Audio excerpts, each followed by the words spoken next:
혹시 우리 성도님 중에서 나는 산에서 곰을 만난 적이 있다 하시는 분 계신가요? 곰 만나본 적이 있다? 보통 외국에서는 실제로 곰을 만나는 경우가 종종 있다고 해요. 만약 우리가 곰을 만난다면 어떻게 해야 할까요? 제가 보기를 드릴게요. 맞춰보세요. 1번, 최대한 몸을 부풀려서 한다. 2번, 그냥 들어놓고 죽은 척한다. 3번, 나무 위로 올라간다. 4번, 뒷걸음치며 도망간다. 5번, 곰에게 달려가 주먹으로 곰의 정수리를 친다. 몇 번일까요? 2번이 뭐예요? 들어놓고 죽은 척한다? 다른 분들. 3번? 나무 위로 올라간다? 어떻게 정답만 아닌 것만 이렇게 쏙쏙 얘기하는지? 네. 정답은 바로 뒷걸음치면서 간다라고 해요. 첫 번째로 곰을 만났을 때 몸을 부풀려서 하다가는 내 몸이 이제 찢겨지겠죠. 우리는 보통, 들어놓고 죽은 척을 해라 라는 조언을 많이 들어본 적 있죠. 실제로 어떤 사람이 죽은 척 했더니 곰이 친구들을 데려오더니 같이 들어눕더래요. 여러분, 곰은요, 죽은 고기를 좋아한대요. 죽어있는 척 하는 고기 바로 먹힙니다. 그리고 곰의 특징이 나무를 정말 잘 탄다고 해요. 네, 가면 안 돼요. 또 곰의 정수리를 주먹으로 치면 어떻게 될까요? 실제로 캐나다에서 한 60대 남성이 산책 중에 150kg짜리 흑곰을 만났는데 주먹으로 싸워서 이겼대요. 근데 이 사람 알고 보니까 복싱 선수 출신이었던 거예요. 그러니까 곰이 오른발잡이네 하면서 피하면서 곰의 코를 때렸더니 곰이 코피가 나서 진짜 도망갔대요. 실제로. 그래서 유명해졌다고 해요. 근데 우리는 절대 그렇게 하면 안 됩니다. 이길 수가 없어요. 곰에게 살아남는 유일한 방법은 곰을 자극하지 말고 천천히 뒷걸음 치며 도망가는 거예요. 그게 유일하대요. 이렇게 우리는 인생을 살면서 때로 우리 힘으로 어떻게 해야 되지? 감당하기 어려운 위기를 보거나 맞이할 때가 있죠. 오늘 본문을 보면 여러분이 잘 아는 다윗과 골리앗의 이야기가 등장을 합니다. 1절을 보니까 이 이스라엘에 사는 가나안 땅에 블레셋이 또 쳐들어왔대요. 제가 전에도 얘기했지만 이 블레셋은 이스라엘에게 있어서 우리나라로 따지면 누구랑 비슷하다? 일본이랑 비슷하다. 우리 형제는 일본을 좋아하시나요? 네, 좋아합니다. 좋아합니까? 아니? 네. 제가 아는 어떤 분은 일본을 안 좋아해서 유니클로 안 입는 분도 계시고, 옛날에 노우 재팬, 일본 사지 않고 가지 않겠습니다 운동했죠. 제가 그때 비전 트립으로 일본 온천 갔는데 다 한국인이었다라는 거. 보통 그 당시 사람들이 왜 이런 반응을 했냐? 과거 일본에게 나라를 빼앗기고 식민지 지배를 받았죠. 근데 여전히 반성하지 않고 지금도 독도 문제 가지고도 막 괴롭히고 하죠. 여러분이 잘 아는 배우 송일국 씨가 옛날에 광복절에 울진에서 독도까지 릴레이 수영 행사에 참여한 적이 있대요. 수영 선수들하고. 그랬더니 일본에서 송일국 씨한테 너는 앞으로 일본 올 생각 하지 마. 입국 금지를 시켰다고 해요. 근데 여러분, 이 블레셋도 마찬가지예요. 과거 이스라엘도 이 블레셋에게 40년간 식민지 지배를 받았어요. 그런데 그 이후에도 이스라엘을 끊임없이 괴롭히는데, 여러분 기억나세요? 사무엘상 4장 보면 엘리 제사장 시절에 이 블레셋과의 전투에서 몇 명이 죽었었죠, 그 당시? 무려 3만 3천 명이 전멸을 당했죠. 그리고 또 뭐를 뺏겼었죠? 여호와의 괴를 빼앗겼었잖아요. 그리고 그랬던 블레셋이 오늘 또 이스라엘을 쳐들어온 거예요. 근데 오늘 본문은 이전의 전쟁과는 다른 특이점이 하나 있었대요. 4절 말씀 같이 읽어보겠습니다. 시작. 블레셋 사람들의 진영에서 싸움을 도두는 자가 왔는데 그의 이름은 골리앗이요 가드 사람이라. 아멘. 지금 뭐라고 하냐면 블레셋에 어떤 사람이 한 명 있는데 그 사람은 싸움을 도두는 자래요. 다시 말해 블레셋의 전문 싸움꾼이다. 근데 그 이름이 누구냐? 골리앗이래요. 키가 몇이냐면 6규빗 한 뼘. 오늘날로 계산하면 2m 80에서 3m 정도 된대요. 우리나라 격투기 선수 중에 키가 가장 큰 사람이 누구죠? 우리 홍만이 형. 키가 2m 18cm입니다. 제 키가 한 1m 85에서 조금 안 되지만 우리 홍만이 형 옆에서면 약간 비운한 아니죠? 기분 탓인가요? 저는 기어 나갑니다. 근데 오늘 본문에 골리앗은요 그 정도가 아닙니다. 키가 3m예요. 3m면 여기 예배드리는 공간 높이보다 훨씬 더 큰 거예요. 3m면. 그러니까 그런 괴물이라는 거죠. 그런데 4절 말씀을 보니까 다시 보니까 그 골리앗의 출신이 어디냐? 가드래요. 여러분 가드가 어디 있는 줄 아세요? 이 가드가 어디냐면 블레셋 도시 3대 도시 중에 하나인데 이스라엘의 서쪽에 보면 지중해가 있어요. 그 해안가에 블레셋 도시들이 모여있는데 거기 있는 거예요. 근데 여러분 사실 이 블레셋 도시에는 비밀이 하나 숨겨져 있는데 혹시 그게 뭔지 아시는 분 계실까요? 네. 떨어졌네요. 비밀이 하나 숨겨져 있대요. 그 비밀이 뭐냐면 바로 그 지역들은 이스라엘의 뼈아픈 후예가 남아있는 도시래요. 그러니까 후회가 남겨진 도시라는 거예요. 우리 성도님 중에 혹시 나는 시간을 돌릴 수 있다면, 아, 이건 내가 진짜 안 했을 텐데, 이건 내가 했을 텐데, 하시는 게 있나요? 권사님, 아, 진짜 이거 안 했을 텐데, 아니면 했을 텐데. 결혼. 아, 지금 우리 결혼 안 하신, 지금 청년이 2명이나 있는데, 네, 소망을 주시면 감사하겠습니다. 저는 돌아갈 수 있다면, 20살 때로 가서, 야, 윤유석, 너 재수하지 마. 라고 해서, 너 교대 못 가, 너 재수하지 마. 그 길 아니야, 했을 것 같아요. 여러분, 왜 이 블레셋 지역이 이스라엘의 후회가 담겨진 도시인 줄 아세요? 예전 여호수아 시대 때, 이제 이스라엘이 가나안 땅에 들어가려고 했을 때, 하나님께서 이스라엘에게 명령하셨단 말이에요. 야, 너희들 가나안 땅 모두를 점령하고, 가나안 민족 중에 한 명도 살려두지 마라. 왜냐? 첫째로 이 당시 가나안 민족들의 죄악이 인간이라고 하기에는 그 선을 넘었어요. 실제로 고고학자들이 이 지역들을 조사하다가 어느 날 아기 유골들이 들어있는 항아리를 발견했대요. 무슨 말인지 아세요? 이 당시 가나안 민족들이 이방신 섬길 때 제사 드리잖아요. 아기를 불태워서 제물로 드렸던 거예요. 거기다가 또 제사를 드릴 때는 이 신전을 섬기는 창녀들과 집단 성관계를 가졌어요. 그러니까 얼마나 이 성적으로 타락하고 인권이 무너진 시대. 그러니까 하나님을 두려워하지 않고 죄악으로 가득한 이 가나안 땅, 하나님 심판하시겠다.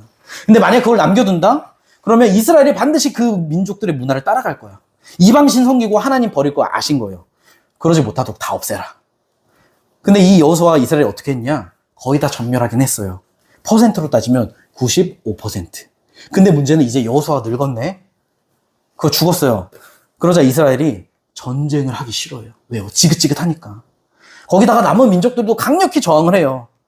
그러니까 또 다른 데 정착해 사는 지파들 보니까 야, 우리도 이제 그만하자. 거의 다 전멸했는데 이 좀 괜찮지 않겠냐 하고 어디를 남겨두었냐. 우리 한번 앞으로 넘어가서 여호수아 11장 22절을 보면 이렇게 얘기하는데, 구약 337쪽에 있습니다. 구약 337쪽에 여호수아 11장 22절을 보면 이렇게 이야기를 합니다.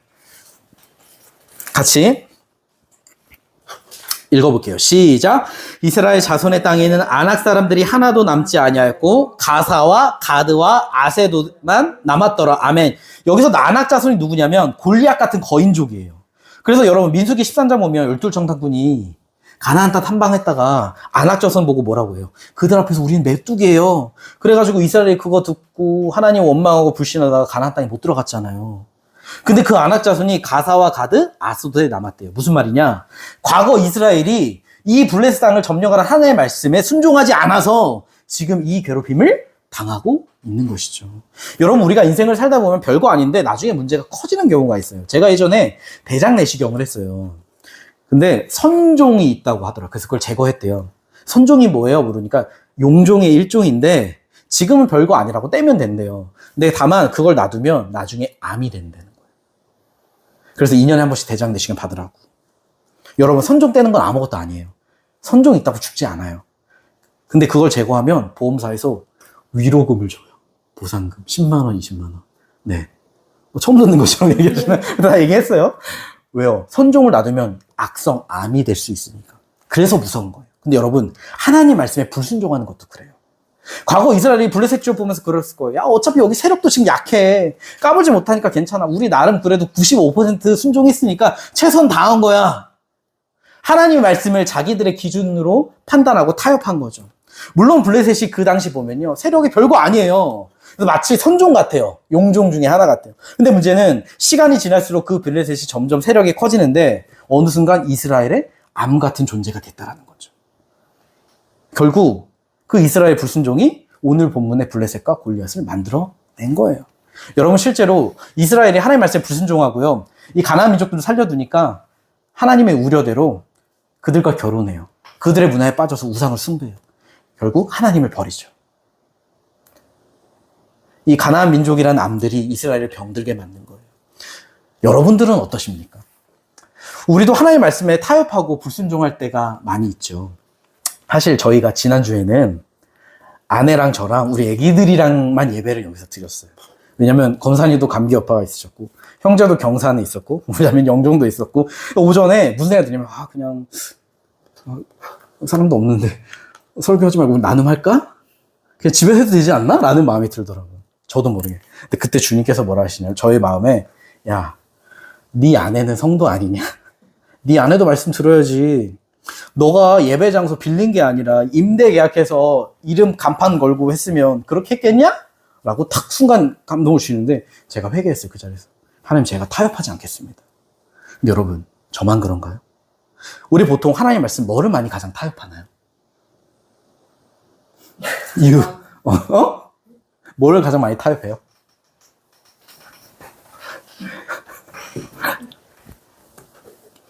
너무 어려운 질문인가요? 뭐를 가장 많이 타협하세요? 저요? 이 정도면 됐다. 아, 이 정도면 괜찮다. 괜찮지 않을까? 괜찮지 않을까. 우리는 보통 뭘 많이 타협하냐? 예수님이 율법에서 가장 중요하다고 하신 말씀 뭐였죠? 제일 중요하다고 한 거. 사랑해라. 그래서 하나님과 만나는 기도의 시간. 주님과 친밀한 교제의 시간 나누는데 많이 나누세요? 하나님과? 많이 없죠. 왜요? 직장 생활하고, 애기들도 키우고, 공부도 하고, 맡은 일 하면 얼마나 피곤하고 바쁜가요? 근데 여러분, 우리가 진짜 하나님 앞에 정직하게 내 자신을 들여볼 때 기도 못하는 게 정말 바쁘고 피곤해서예요. 제가 아내를 만나기 전에 군산에 있을 때 그 당시 인천에 있는 분들과 소개팅을 몇 번 했어요. 제가 인천으로 왔죠. 제가 항상 만난 다음에 거절할 때의 멘트가 뭐였냐면 제가 군산에 살아가지고 인천이 너무 멀고 힘들어서 오기가 어려울 것 같아요. 죄송해요. 그럼 그게 진짜 이유일까요? 아니죠. 멀고 바쁘고 힘들면 뭐하러 인천까지 와 소개팅을 해요. 아예 안 오죠. 이 말은 내 시간과 돈을 쓰면서 인천까지 와서 만날 정도의 마음은 아닌 것 같습니다. 라는 말을 정중히 표현한 거예요. 근데 저는 아내랑 만날 때는요, 매주 올라왔어요. 매주 400km를 왕복하면서 한 달에 기름값 톨비 그때 나눔했지만 거의 4, 50만 원 쓰면서 화요일에 새벽에 딱 군산에 내려가면 도착하면 1시예요. 새벽기도 가려고 5시에 일어났어요. 그렇게 했다니까요. 여러분, 우리가요, 바빠서 기도 못하고 시간이 없다는 말은 사실 하나님 앞에 핑계입니다. 우리가 그렇게 하지 못한 이유는 간단해요. 주님이 우리의 1순위가 아니기 때문에. 우리가 그만큼 주님을 사랑하지 않기 때문에 그런 거예요. 여러분. 뭐 어떤 사람은 그럴 거예요. 아니, 기도 많이 하면 주님 사랑하는 겁니까? 물론 아니죠. 근데요, 주님께 내 시간을 드리지 않으면서 주님을 사랑한다고 하는 건 거짓말이라는 거죠. 왜요? 사랑은 내 100%를 주는 거니까. 만약에 우리 자매님이 어떤 남자를 사귄다고 해봐요. 근데 그 남자가 그래요. 나 요즘 바빠. 그래서 우리 일주일에 딱 1시간만 한 번 만나자. 평소에 카톡이나 통화? 그것도 1시간 없으니까 좀 자제하자. 연락하지 마. 나 시간 없어. 그리고 딱 그 남자 SNS를 봤더니 친구라고 매일 놀러 다녀요. 서핑 배우러 다니고 스키 배우러 다니고. 나 빼고는 다 만나. 그러면서 자매님 will you marry me? 프로포즈 하면 결혼하겠습니까? 안 하죠. 왜요? 내가 우선순위가 아니란 걸 아니까. 근데 여러분, 문제는 우리가 하나님께 그런다는 거예요. 여러분, 신기한 건요, 우리가 평소에 사실 기도 안 하고 하나님과 뭐 친하지 않고 하나님 사랑 안 하고 그래서 하나님 말씀이 아닌 내 방법대로 살아도요, 평소에 그렇게 큰 문제는 없어요. 위험도 없어요. 근데 언제 문제가 발생하냐? 바로 큰 위기가 닥쳤을 때. 그때가 되면 그 불순종의 여파가 다 드러나요. 보통 우리는 문제가 생기면 그때 하나님을 찾죠. 어려운 시험이 있어요. 하나님 도와주세요. 하나님, 제가 이런 문제가 있습니다. 어떻게 해야 될까? 하나님 뜻 좀 알려주세요. 제가 몇 시, 몇 분까지 이거를 해결해야 되는데, 답을 주셔야 되는데. 그럼 여러분, 그렇게 여러분이 기도하면 하나님이 우리 계획대로, 그래, 내가 그날 몇 시, 몇 분까지 답을 줄게 하실까요? 아니요. 대부분 하나님의 응답을 경험하지 못해요. 왠 줄 아세요? 내가 평소에 주님과 관계가 돼야, 주님과 사랑하고 주님과 친해야 주님 말씀을 들을 텐데, 평소에도 못 듣는 주님의 음성을 문제 생겼다고 그때 기도한다고 들을 수 있겠냐고요. 어떤 목사님이 그러더라고요. 여러분, 평소에 소화기를 평소에 집에 놔둬야 불이 나면 그걸로 끄지. 불이 났을 때 그때 소화기 사러 가면 불 끌 수 있겠습니까? 이미 다 타서 죽어요. 여러분, 우리가 평소 하나님을 찾지 않고 그분을 사랑하지 않고 그분께 내 시간을 드리지 않으면요, 우리가 어려운 일이 생길 때 기도하잖아요. 그래도 초점이 어디 있냐? 주님께 있는 게 아니라 내 문제 해결에 있어요. 근데 그런 사람은 문제가 해결해도 다시 주님을 찾지 않아요. 왜? 내 목적을 다 이뤘으니까. 근데 만약 문제가 해결이 안 된다? 뭐라는 줄 아세요? 제가 실제 들었더니, 야, 기도해봤는데 하나님 듣지도 않으시더라. 응답도 없더라. 나한테 관심이 없어, 하나님은. 근데 여러분, 혹시 그 모습이 우리의 모습은 아닌가요? 우리가 위기 속에서 그 문제를 해결하는 방법은요, 그 문제를 해결해 달라고 기도하는 게 아니에요, 여러분. 방법은요, 주님 그분을 찾고 구하는 거예요. 왠지 아세요? 문제 해결은 그 답은 밖에 있는 게 아니라 주님 안에 있으니까. 그분만이 우리 인생의 유일한 길이시니까 그분을 찾아야 되는 거예요. 오늘 본문의 이스라엘, 불순종의 결과로 블레셋과 골리앗이라는 괴물을 만나게 됐어요. 근데 여러분, 골리앗이 아까 제가 소개한 대로 키가 3m예요. 근데 5절에서 7절을 보면 그 골리앗의 모습을 이렇게 이야기한대요. 5절에서 7절 말씀 같이 읽어볼게요. 시작. 머리에는 노투구를 썼고 몸에는 비늘 갑옷을 입었으니 그 갑옷의 무게가 5천 세겔이며 그의 다리에는 노 겉바지를 쳤고 일살에는 노 단창을 메었으니 은창 자루에는 배틀재 같고 창날은 철 600세겔이며 방패든 자가 앞서 행하더라. 아멘. 여러분, 이 당시 이스라엘 군인은 대부분 갑옷이 없어요. 무기가 없어요. 근데 반대로 이 골리앗은 머리부터 다리까지 완전 무장을 했대요. 여러분, 머리에 노투구를 썼는데 노스로 만든 갑옷 무게만 약 57kg래요. 골리앗의 다리에 보호대가 장착돼 있고 어깨에는 멀리 있는 적을 공격하기 위한 단창이 있는데 이 창날의 무게만 7kg래요. 거기다가 골리앗 앞에는 큰 방패를 든 호위병까지 있었다는 거예요. 제가 전에도 얘기했지만 보통 군대 가면 훈련소 행군을 해요.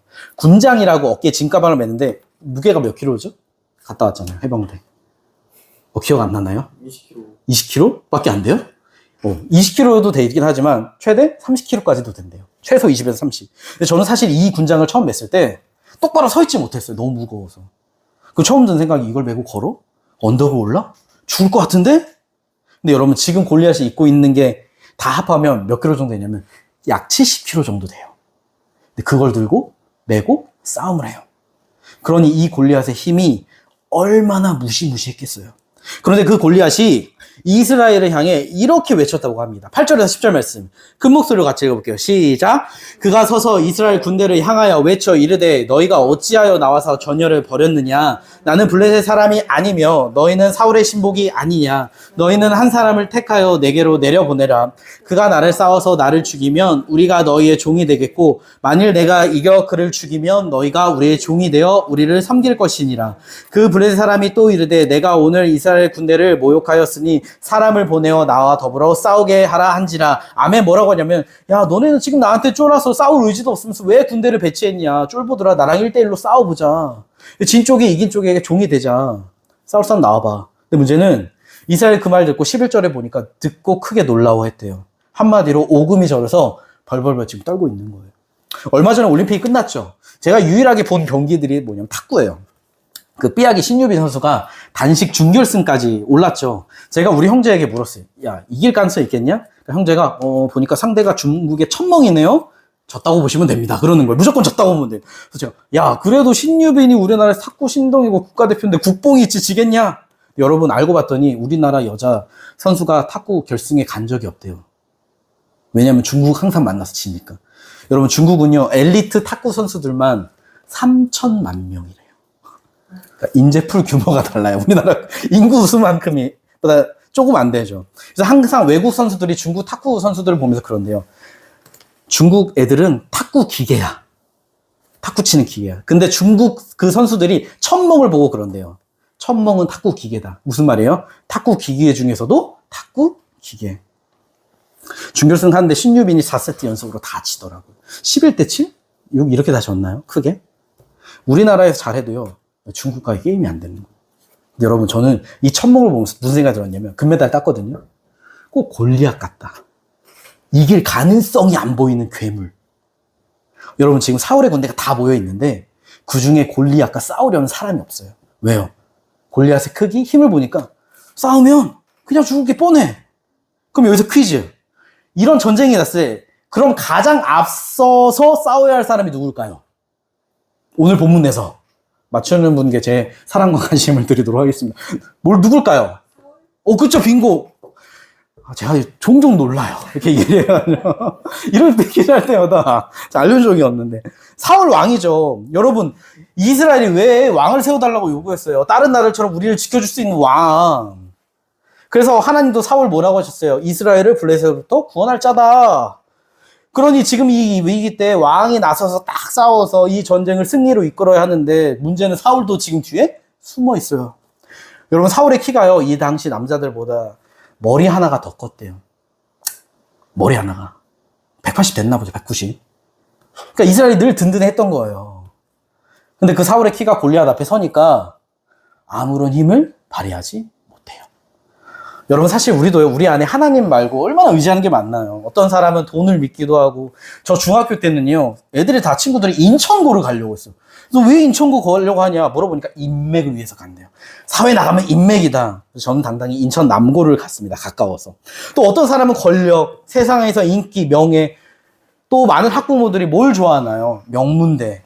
요새 서울대에서 학부모들에게 스티커를 준대요. 서울대 스티커. 차에 붙이라고. 내 자녀가 서울대 다녀요. 자부심 가지고 자랑하세요. 근데 문제는 우리가 그렇게 믿고 의지하는 우상이 중요한 순간에 우리를 보호해주지 않는다는 거죠. 여러분 보통 자살은 어떤 사람들이 할까요? 우리는 뭐라고 생각하냐? 돈 없고 인생이 힘든 사람들, 인생의 절벽에 몰린 사람들. 그래서 경제적으로나 사회적으로 성공한 사람들은 자살 안 하지. 근데 그거 아세요? 여러분 대학생 중에서 누가 많이 자살하는 줄 아세요? 빙고. 왜요? 초중고 시절에 새벽부터 밤까지 강남의 애들은 공부 기계가 돼서 살아요. 어떤 애들은 부모의 욕망을 대리 충족해주며 살죠. 그렇게 달려가다 우울증이 와요. 유서를 쓰고 자살하는데 뭐라고 되냐면 엄마 이제 됐어? 행복해? 하고 뛰어내린 거예요. 그렇게 자랑할 만한 좋은 대학 갔는데 서울대 갔는데 그게 행복을 주지 못한 거죠. 여러분 대학만 그럴까요? 전에 이야기 드렸다시피 넥슨의 창업자가 자살을 했어요. 카트라이더. 재산이 얼마냐? 얼마일까요? 1조? 예, 10조. 10조 만져봤어요? 10조 있으면 어떨 것 같아요, 기분이? 막 이러면서 다니겠죠? 근데 우울증이 있었대요. 10조가 있는데, 자산이 10조인데, 10조가 마음의 병을 치유하지 못한 거예요. 세상에서 인기 많고 연예인 잘 나가도, 팬들의 환호받아도, 앞에서는 화려한데, 혼자 있으면 공허하고 외롭대요. 아이돌 중에 자살하는 사람들이 많잖아요. 내가 잊혀지는 거 아닐까? 불안해서 마약을 하기도 하고, 우울증으로 생을 마감하죠. 근데 그것만 있을까요? 사람을 의지하는 것도 많겠죠. 인맥, 사람을 의지하는 거. 제가 예전에 사역할 때 중등부 애들에게 그런 말을 했어요. 야, 난 니들 안 믿는다. 하니까 애들이 되게 배신감 느끼고 어떻게 그럴 수 있어요? 실망해요. 근데 종환 형제한테 그랬던 것 같아요. 제가 뭐라 했냐면 너희는 믿는 존재가 아니야. 내가 사랑해야 할 존재지. 사람을 믿는 게 아니야. 왜요? 사람을 믿고 의지하면요. 언젠가는 그 사람에게 뒤통수를 맞게 돼요. 그게 우상의 본질이에요. 근데 여러분, 우리가 우상을 가져봤자 세상은요, 우리보다 더 강해요. 마치 사울이 이스라엘 중에 덩치가 가장 컸어도 골리앗 앞에 서면 상대가 안 되는 것처럼 하나님께서 그러시는 거예요. 너네 우상 의지하지 마라. 세상에 있는 거 의지하지 마라. 그게 너희들을 지켜주지 않는다. 너희들의 진정한 왕은 나 여호와 하나님이다. 그걸 이야기하시는 거예요.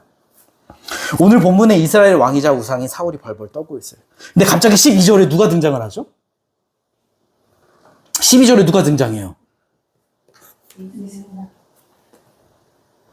다윗! 12절부터 다윗이 등장하죠.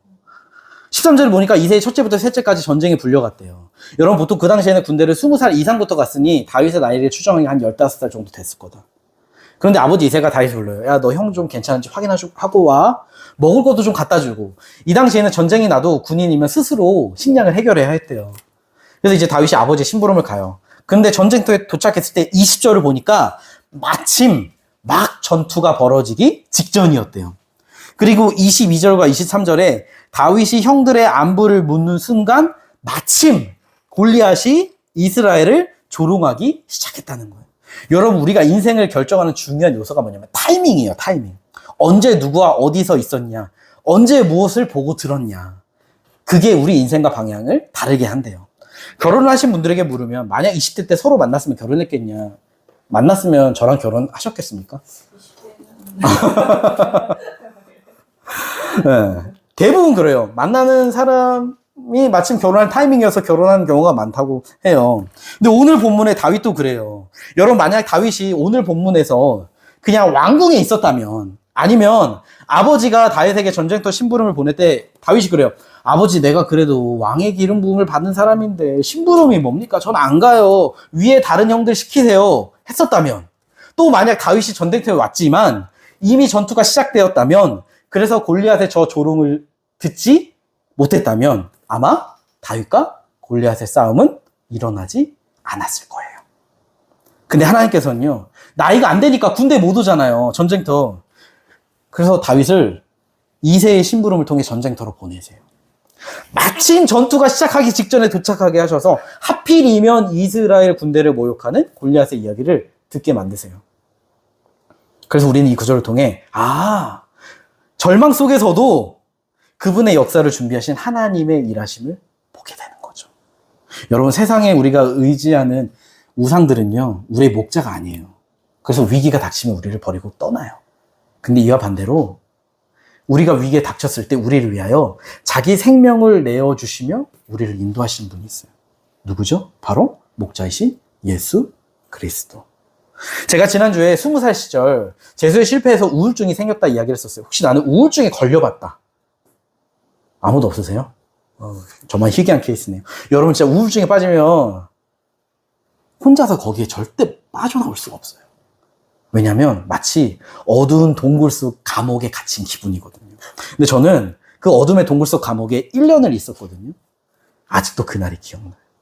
그 어두운 동굴에서 밖으로 나왔던 날, 어머니를 따라갔던 한 교회에서 저에게 말씀하시는 주님의 음성을 들었던 날. 유서가, 나는 너가 방에서 울 때 너와 함께 울었어. 난 너의 손을 놓은 적이 없어. 유서가, 넌 여태껏 너 학교 선생님이 되는 것에 소망을 두고 살았구나. 근데 너의 소명 그거 아니야.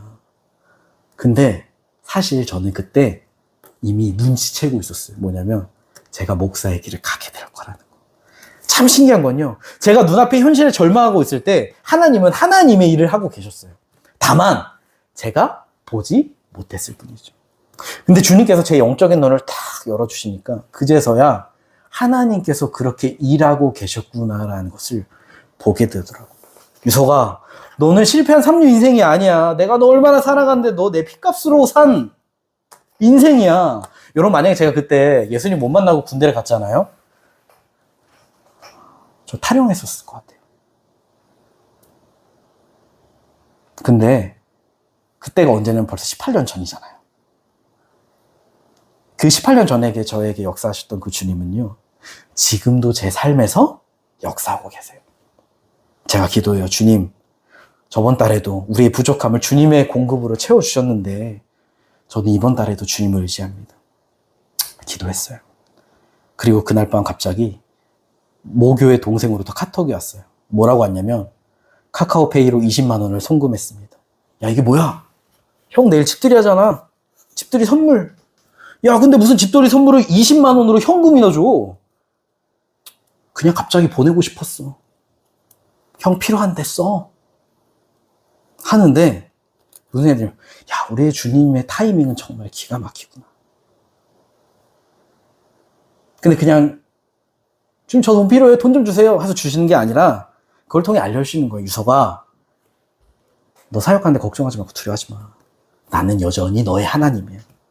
나는 여전히 너를 인도하는 너의 목자야. 과거에도 그랬고 지금도 그랬듯이. 목자라는 말에 반응을 하네요. 네. 자, 저를 보세요. 여러분, 세상의 사람들은 이런 일들을 우연이라고 말하지만 우리는 뭐라 하느냐? 하나님의 인도하심이라고 그래요. 하나님을 경험하는 인생이라고 해요. 그리고 그렇게 주님께 붙들려 인도함을 받는 인생은요, 참 신비로워요. 왜냐하면 주님께서 주님의 타이밍에 만나야 할 사람들을 만나게 하시거든요. 종환 형제랑 저랑 이렇게 만난 것처럼, 또 필요를 공급해 주신 것처럼, 또 가야 할 곳을, 우리 예배당 이 공간을 오시게 한 것처럼, 그래서 과거에서 또 저의 목자이셨던 예수님은 지금도 제 목자이시고 실제이시고 지금도 제 삶에서 하나님의 시간과 길을 준비하고 계신다는 거죠. 사랑하는 성도님들, 우리 성도님들은 어떠세요? 예수님은 여러분에게도 과거에도 목자이시고 지금도 목자이신가요? 목자이세요? 지금도 여러분의 목자이세요? 과거에도 우리의 사랑이셨던 예수님은 지금도 우리의 온전한 사랑이신가요? 그분은 여전히 우리의 실제이세요? 만약 그 대답에 자신 있게 대답할 수 없다면 저는 이 시간 우리 인생의 목자이시자 사랑이고 소망 되시는 예수님께 붙들리는 인생이 되기를 소망합니다.